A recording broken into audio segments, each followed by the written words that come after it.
တွေးဆုံးနေတဲ့မင်္ဂလာဝတ်စုံ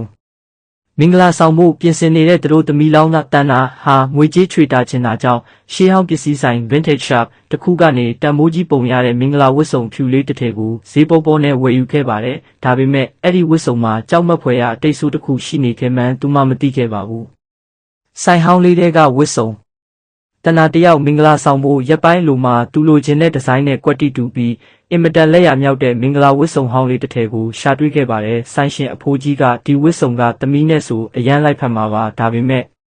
တခုခုထူးခြားနေရင်ပြန်လာမပေးပါနဲ့လို့ထူးထူးဆန်းဆန်းပြောပြီးရောင်းလိုက်ပါတယ်။တနာကတော့ဝတ်စုံကိုသဘောကျလုံးတာကြောင့်အဖိုးကြီးရဲ့စကားကိုဂရုမစိုက်မိပဲဝမ်းသာအားရအိမ်ပြန်တည်သွားခဲ့တယ်။ပထမည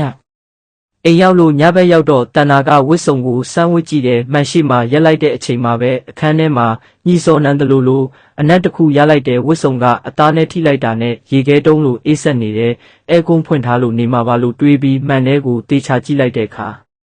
သူ့ပခုံးပေါ်မှာတခြားလက်တစ်ဖက်တင်နေတာကိုရိတ်ခနဲတွေးလိုက်ရတယ်လှည့်ကြည့်လိုက်တော့ဘယ်သူမှမရှိဘူးတွေးကွက်များနောက်တနေ့မနက်မှာတော့ဝတ်စုံရဲ့ရင်ဘတ်နေရာမှာအနီရောင်အဆက်ပြောက်လေးတွေပေါ်နေတာကိုတွေ့လိုက်ရတယ်တန်နာကအစွန်းချွတ်ဆေးနဲ့တိုက်ချွတ်ပေမဲ့အစွန်းကပျောက်မသွားပဲပိုပြီးတောက်လာတယ်ညဘက်ရောက်တော့တန်နာအိမ်မက်မက်တဲ့အိမ်မက်ထဲမှာမင်္ဂလာဝတ်စုံဝတ်ထားတဲ့မိန်းကလေးတစ်ယောက်ကလယ်ဘင်းကနေတွေးတွေစီးကြပြီးငါဝတ်စုံကိုပြန်ပေးငါဘဝကိုပြန်ပေးလို့အော်ဟစ်ငိုယိုနေတယ်ထိတ်လန့်ဖွယ်မင်္ဂလာဦး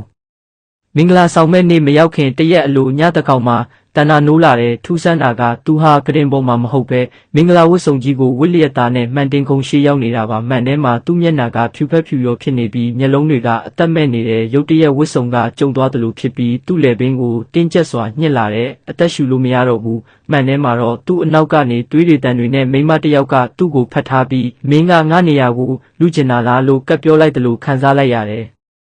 တနာအော်ဟစ်ပြီးရုန်းကန်ပေမဲ့ဝစ်စုံကခွာလို့မရဘူးအသားထဲကိုစိုက်ဝင်လာတဲ့ကံကောင်းစွာနဲ့သူ့အော်တန်ကြားလို့မိဘတွေခန်းတကားကိုဖျက်ပြီးဝင်လာကြတဲ့အမေဖြစ်သူကဖျားစာယူပြီးဝစ်စုံကိုအတင်းဆွဲချွတ်မှတနာတတိလစ်ပြီးလဲကျသွားတယ်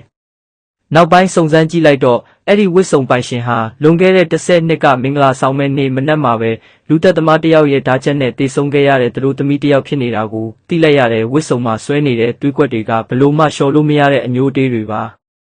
တနာတို့မိသားစုကအဲ့ဒီဝတ်စုံကိုဘုန်းကြီးကျောင်းမှာတွားရောက်လူတန်းပြီးရေစက်ချအမျှဝေပေးလိုက်မှထူးခြားမှုတွေရပ်တန့်သွားပါတော့တယ်ဒါပေမဲ့တခါတလေညဘက်တွေဆိုရင်အဲ့ဒီဝတ်စုံကိုတိတ်ဆိတ်ထားတဲ့ကျောင်းတိုက်ရဲ့ဂိုတောင်ဘက်ကနေမိန်းကလေးတယောက်ရဲ့ငိုတန်တဲ့ကိုကြားနေရတော့မှာပဲဒီဇလန်းကိုသဘောကျရဲ့လားဗျာနောက်ထပ်ဇလန်းတက်လာပါမယ်